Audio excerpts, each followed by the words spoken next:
On today's show, we're going to, ask if the Cavs are quote-unquote ultra-beatable. Let's get into it. You are Locked On Cavs, your daily Cleveland Cavaliers podcast.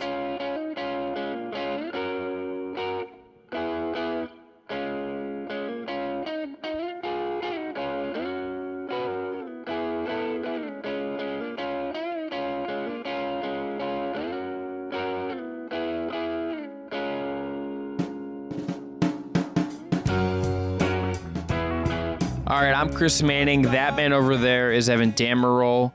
You can subscribe to this podcast wherever you get podcasts if you've not already. Thanks again to Jake Stevens, as always, for production. Evan, let's dive in.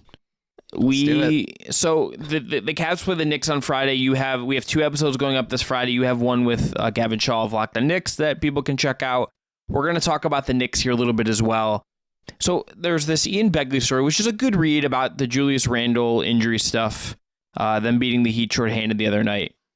And now we know that Julius Randle is going to be out at least 2 weeks. He'll be reevaluated. That, of course, lines up with some playoff stuff. And that, I think, definitely seems to perhaps we'll see what his availability and quality of play will look like in a possible Cavs-Knicks first-round series. There's just a line in the story, Evan, that I found very funny, which called the Cavs ultra-beatable. And I assume that that comes from someone in the Knicks saying that, unless that's just the opinion, but wherever that came from, I think that's hilarious because I understand. I don't think that we think of the Cavs as a true title contender. I don't think most people have the Cavs as a true title contender. But describing them to me as ultra beatable based on every way you want to look at it feels kind of crazy to me. Yeah, and you and I are on this. We've been consistent in the fact that the Cavs are a playoff team, and at least the modus operandum for how this team is just going forward is let's make some noise, let's get out of the first round and just see as far as we can go because the Cavs are playing with house money once they get out of the first round of the playoffs. And I'll be frank, this isn't an easy out for New York, nor should it really be a situation that Cleveland overestimates or underestimates New York either. Sure, there's no Julius Randle, and I think that lacks in the star power, but Jalen Brunson's still really freaking good. But just my criticisms, and I talked about this with Gavin Shaw a little bit, is I feel like the Knicks have kind of hit their ceiling. They don't have another gear they can hit, whereas the Cavs are just the relative unknown in this one because we know Donovan Mitchell will show up to perform, but there's going to be a coming out party for Julius Randle. There's going to be a coming out party for Evan Mobley. There's Jared Allen as well, who, yes, is dealing with a groin injury, but hopefully is healthy enough over the next coming weeks just to be available come playoff time as well. And I just think the term easily beatable is pretty comical. Ultra beatable. Ultra beatable even more so is more comical just because it's disrespectful. And sure, New York is 2-1 against Cleveland as of recording this. We have not done this after Cavs Knicks on Friday, so we'll see how that goes, of course. But the most recent win, at least for New York, was Julius Randle hitting 8 3-pointers, which is a career best night for him across the board. And again, Randle kind of takes the wind out of New York's sails a little bit now, but I don't think you should underestimate this Cavs squad because they found ways to win and they're growing up in real time. If you were to just say what is the best way to beat the Cavs, Evan, as of right now, how we understand the team, if you were going to say, okay, this is actually how I would describe the Cavs as beatable, what is the big weakness of this team? We've talked so much about strengths. What is the weakness? Lack of bench depth. I think New York could really bully Cleveland just in the bench production department. Karis LeVert's a steady option. I think Ricky Rubio's finding himself a little bit, but after that, it's quite a few question marks. Sure, Jetty Osman's been playing well, and JV Bickerstaff told me in Brooklyn the other day that they have to reward that and just continue to keep playing him and riding with him.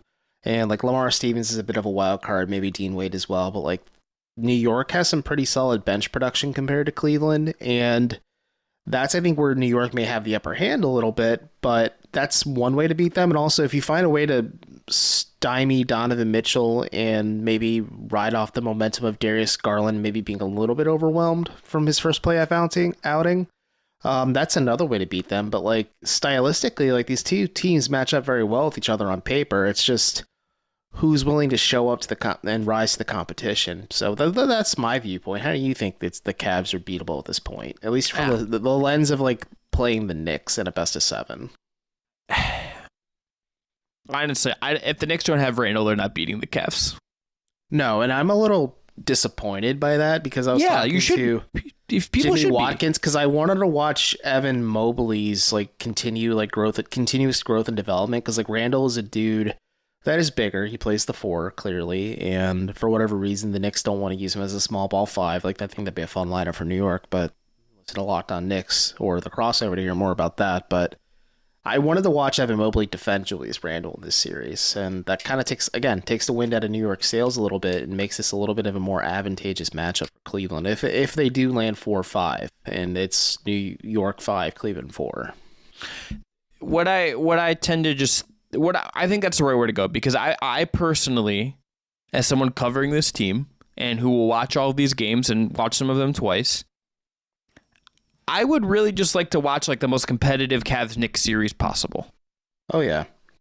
That does not happen without Julius Randle in the series, probably having a game or two where he goes off because he's been great this year. Should probably be on an all-NBA team, frankly. It's one of the forwards. He's been that good. Mm-hmm. I just tend to think that it's a bummer to me as like a basketball fan that I would just like to watch the series with both these teams healthy and see them go toe to toe. Like that series is so fun for a bunch of different reasons. You know, Donovan Mitchell centric, Brunson and Mitchell, all of the Cavs really hitting the playoffs for the first time. Randle and Mobley defending Randle, as you said, is a big part of that. And it's just not as fun without that.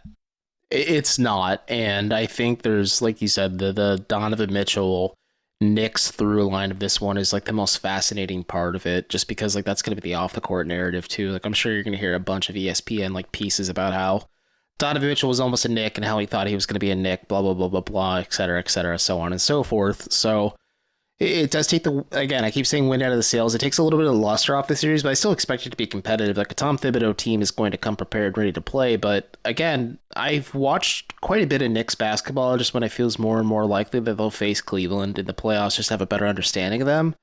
And it to me, at least, it feels like a tried and true Tom Thibodeau team where like they are hitting their ceiling, and I don't know if they have another level to them. And without Julius Randle, like they certainly aren't going to reach it. And now it just makes me even more morbidly curious because the Cavs are just kind of an unknown sans Donovan Mitchell in terms of just like what to expect playoff time. And they could hit another level. Like we could see another dramatic leap from Evan Mobley, or maybe Darius Garland has something in his bag we haven't seen quite yet. Like there's a lot of intrigue when it comes to this series.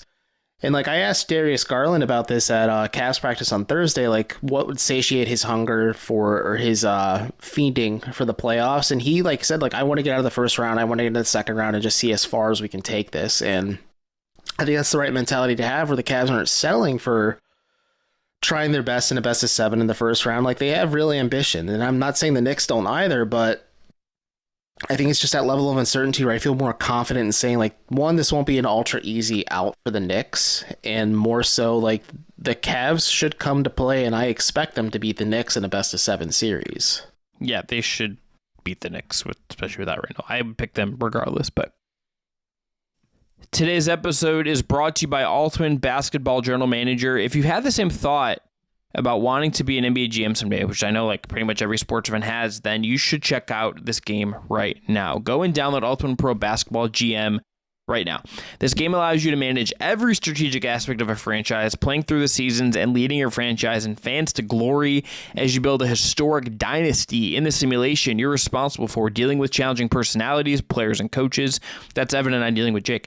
Hiring the right coaches and assistants, trading and training players and making draft picks, navigating your franchise through free agency and the draft and all of the ups and downs and over multiple seasons. All of this is in a challenging and realistic game world. Ultimate Pro Basketball General Manager GM is completely free and playable offline, playing the go as you want and when you want to.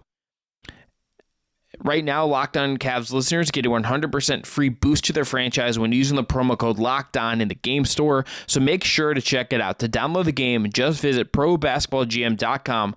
Scan the code on YouTube right now. It's below Evan if you're looking for it, or look it up in your app store of choice.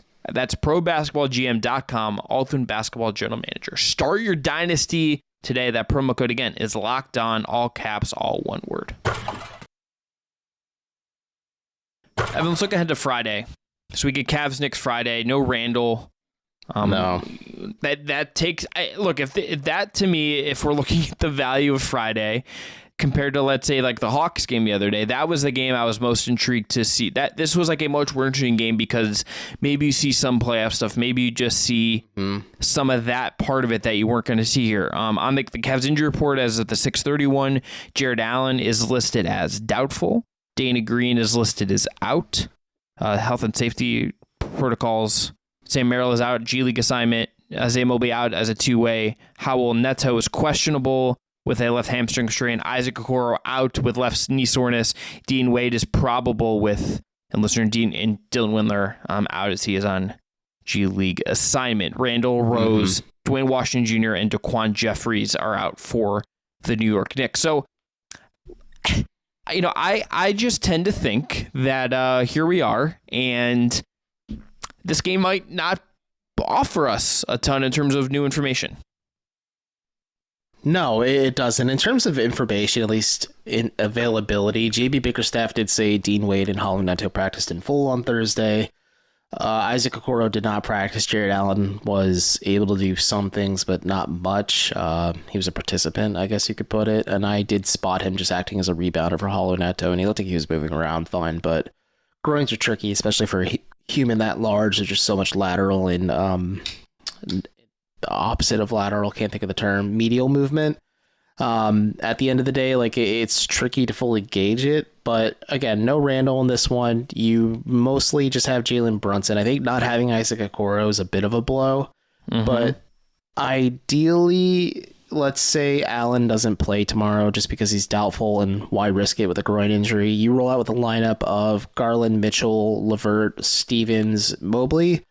You just throw a combination of Karis LeVert, Lamar Stevens, or maybe some Evan Mobley at Jalen Brunson at times, and just kind of grind him into the dust and dare the rest of the Knicks to beat you, because it's going to be Mitchell Robinson. It's going to be RJ Barrett, who's been abhorrent on offense as of late, and you just kind of dare maybe some of the other Knicks, maybe not Emmanuel Quickley, but some of the other New York players, just to kind of try and beat you, because you don't have that howitzer of Julius Randle just in your rearview mirror from the last time you played New York. The other kind of injury and stuff from practice is Donovan Mitchell related. He fought through, had the little ankle roll in the Atlanta game. Yeah. Jake said he's good to go. Said he's good to go. Expectation is that he did go through everything. He did his treatment, but the expectation said he's good to go. But Evan, this leads me to the broader question. The Cavs are barreling towards the end of the season. We are almost done. We have here's the games left for the Cavs the rest of the way as I pull this up. They play the Knicks on Friday. They play the Pacers on Sunday. They play the Magic twice next week in Orlando. That is on Tuesday and Thursday. And then they finish the season on April 9th at home against the Charlotte Hornets. Easter Sunday, the day Jesus rose, is the day the Cavs end their regular season. Yes. So allegedly. Okay. We're not doing that. We're going to get like a really mean Apple review. We respect all religious beliefs here on Lockdown Cavs, to just be fully clear. The season's kind of like, seeding's locked up. Cavs are 7.5 back of 1. They're 2.5 back of Philly, who has a game or two in hand, I believe. They're 4 games ahead of the Knicks, who, as we talked about already a lot, lost Julius Randle due to injury. I don't know what else there is to do for the Cavs before the playoffs other than get there fully healthy. Yeah, and JB Bickerstaff did touch on this a bit. So if Cleveland beats New York on Friday night, it will essentially lock up home court advantage for the first round. I'm looking ahead at Philly's schedule. They play the Raptors the same time Cleveland does, and then they're in Milwaukee against the Bucks on Sunday, and then they are at home against Boston on Tuesday, and then they play the Zombie Heat on Thursday, and then they play the Hawks on a second night of a back-to-back on Friday. So the next 5 games are a little dicey for Philly. I still think the 3 seed could be in play, but at least we know for sure after this game they lock up home court. And it's interesting you note that. Let's say like Philly just widens the gap enough where they somehow cinch up the 3 seed between now and when this episode ages horribly. But Bickerstaff did say when the Cavs have a clear understanding of where they stand in the Eastern Conference, or if things are just kind of locked into the 4 seed, you're going to see the Cavs start shutting down guys and get them fully rested for the playoffs and let them kind of get a little extra rest on their legs and their body, because they have that benefit of the play-in tournament soaking up a little bit of time as well. So people will probably see more of Sam Merrill or Mamadi Diakite or Isaiah Mobley and Danny Green if Danny Green exits COVID protocol soon enough. Like, it's going to be a little bit of stuff like that. It's going to be some Garbo basketball because Cleveland, they're sitting pretty right now. Like, they clinched a playoff berth. They can cinch up home court Friday night against New York, and maybe at that point they shift focus to, we'd rather be as healthy as possible when we hit the playoffs. So one, we can get out of the first round, and two, like, maybe even go past the second round because we have the benefit of health on our side. Yeah, I think if you're looking to put any stakes or anything the rest of the regular season, I think that ship may have sailed. Oh, it did. Again, the 3 seed could be in play just depending on how maybe this weekend plus Tuesday goes for Philadelphia. Maybe Cleveland climbs up to the 3 in that way, but I don't see it happening. I think the window's very narrow, but it hasn't been slammed shut quite yet. Here's the playoff probabilities report. Cavs they are 93.2% to be the 4 seed, 6.6% chance to get the 3 seed. Is this per 538 or something? This is the Basketball Reference probabilities report. Here, the seeds in the East, top 4, pretty locked in. Bucks at 1, Celtics 2, Philly 3, Cavs 4, Knicks 5. That feels very locked in as of right now. Barring some changes, stuff could adjust. Maybe like the Nets make a last run at 5 or whatever because if Randle's out or whatever. But it just feels likely that we're getting Bucks 1, Celtics 2, Philly 3, Cavs 4. That feels where we're headed. And if you're Cleveland, that's fine. You get home court. You get a first-round series you can win, but not a whole lot left to learn the rest of the regular season. Not at all. I think just with the regular season tidying up like this, Miami is 4 games back of New York currently. Do you think the Heat catches up to New York at all, or is Cleveland going to be able to avoid the Heat as much as possible? The Heat needed to beat the Knicks, and they didn't. So that's where we're at. That's fair. And the Nets are 2.5 back of New York as of recording this, so I feel like it's going to be Nets Sixers, which, the Ben Simmons being shut down for the season drama makes it disappointing for me. Well, and there's just like less fun there because KD's like that series just isn't what it could have been. Yeah, Harden could just, James Harden can knock the Nets out of the playoffs again for one last time, but at this point, it just seems like the path for Cleveland in the playoffs is New York in the first round, and then they likely play Milwaukee in the second round, barring like a dramatic upset from whether it's Atlanta, Toronto, possibly Miami because of the play-in, or Chicago. Today's episode is brought to you by FanDuel. The tournament is heating up. The Final Four is this freaking weekend, and there's no better place to get in on the action than FanDuel, America's #1 sports book.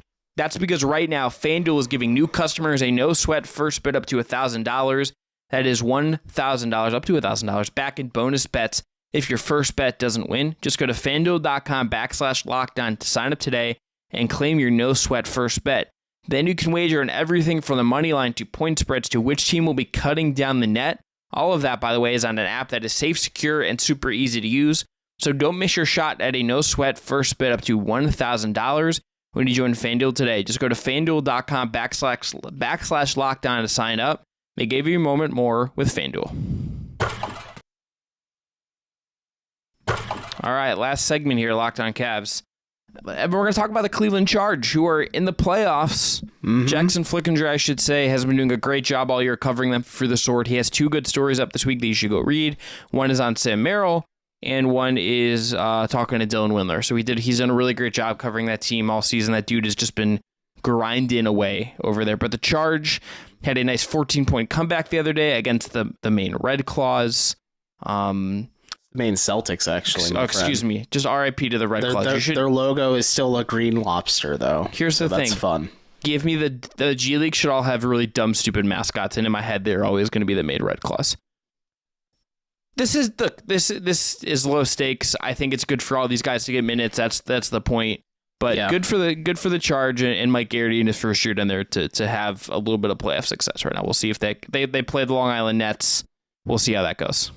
Yeah, we'll see how it goes. The Nets are, I believe, the #1 seed overall in the G League playoffs. The format's fascinating to me because the first 3 rounds are all single elimination, so there are some higher stakes to that. And then the quote-unquote like finals championship series is a best of 3. So For now, Cleveland will be on the road if they beat Long Island. I haven't even looked at the bracket yet, but like they will play in the conference finals, probably on the road again, and then they'll play at least one home game if they reach the championship round. But yeah, to your point, like I asked JB about this, just like, one, was he impressed? He's like, well, the win was awesome, is how he described it. It was a great win for Cleveland. Like, you really watched them crank up the intensity on defense in the third quarter.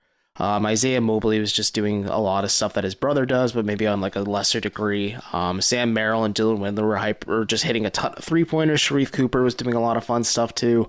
Mike Garrity's doing a lot of cool things. And whenever I've been around the Charge, whenever I've just asked, like, what's the difference between this year and last year, just because the Charge didn't have the best record in their first year in Cleveland, it's the overall just improvement in talent, whether it's Merrill, Diakite, Mobley, Cooper, Windler now. There's Nate Hinton, who's been playing really well too. Jamarco Pickett's been playing very well too for the Charge. Like the Charge have a very fun squad, and like there's a lot of turnover and uncertainty in the G League, so you kind of have to strike while the iron's hot here. And the inverse of it is, like, we have a lot of people who are, like, complaining about the Hawks game the other day. Like, why the heck were Sam Merrill and Dylan Windler on assignment when the Cavs probably could have used them as just emergency depth when they're so banged up against Atlanta? And I asked JB about it, and he's just like, our rotation's relatively set in place at this point, and we just don't see opportunities to allow Sam or Dylan to get, like, 20, 30 minutes of floor burn unless, like, it's the last game of the season and the Cavs rest everybody against Charlotte next Sunday. But that's the only realistic path for them to play. And he's like, listen, we want them to get that kind of experience. And also, we want them to have that high stakes experience too, because it is a single elimination. It adds a lot to it. Plus, it's a playoff format. Like, it was a very fun, exciting game. And once the Cavs wrap off shoot around on Friday, like, the long game against the Nets is on ESPN2 at noon. Like, I'm going to come home, tune in, and check it out and, like, see how the Charge do. I'm going to pull up the bracket as you talk, but, like, the Charge had a very fun season. And I was talking to Jimmy Watkins about this today, and it's just like the Cavs are really utilizing the Charge well to kind of develop that back end fourth, fifth string talent that they kind of need just to fill out the rest of the roster. This is what there's two things that matter. I'm happy these guys get to play competitive games. I'm also just like, I think minutes are good. Like, Dylan Windler got to play 35 minutes the other night. I know there was like a little knock, but never heard anything else. 19 points, 8 boards, took to 8 shots, 5 of 6 from 3, great for him. Sam Merrill played 45 minutes, hit some really fun threes, good for him. You know, Hinton played 46, Cooper played 35, Isaiah Mobley played 38. Minutes are what those guys need. That's really what matters here. If they can have a run, I'm happy for them, all that stuff. But I just think, especially for someone like Windler, I just think minutes for them are king. I absolutely agree. And I'm looking at the bracket now. So if Cleveland does beat Long Island tomorrow at noon, they will head to Delaware to play the Bluecoats, whose mascot is Mac McClung, the slam dunk champion. Well, but their mascot is not literally their mascot. No, he's not their mascot. The Bluecoats mascot is literally a horse wearing a varsity jacket, which I adore. But they're the affiliate of the 76ers. So, hey, that'll be kind of interesting. If they win that one, they will either play the Stockton Kings, the Sioux Falls Skyforce, Kings obviously Kings, Skyforce the Heat, the Rio Grande Valley Vipers, which are the defending champs, those are the Rockets, or the Memphis Hustle, which are the Grizzlies. So there's a couple interesting paths here. We'll see where it heads. We'll know the result of the Sioux Falls Stockton game by the time this episode comes up. So there could be one more path, but it would be kind of neat to see the Charge in their second season in Cleveland win the G League title. They've gotten close in the past, but also it'd be really cool just to see Mike Garrity just have like such a successful season across the board like he has. All right, that's going to be it for today. Thanks for making Locked On Cavs your first listen every day. Jake Stevens produced this episode. Now, for your second listen, check out Game to Game NBA. Every moment, every top performance, every result. Locked On Game to Game covers every game from across the NBA with the local analysis only Locked On can deliver. You can follow Game to Game on Locked On NBA. That is available on the Odyssey app, YouTube, and wherever you get your podcasts.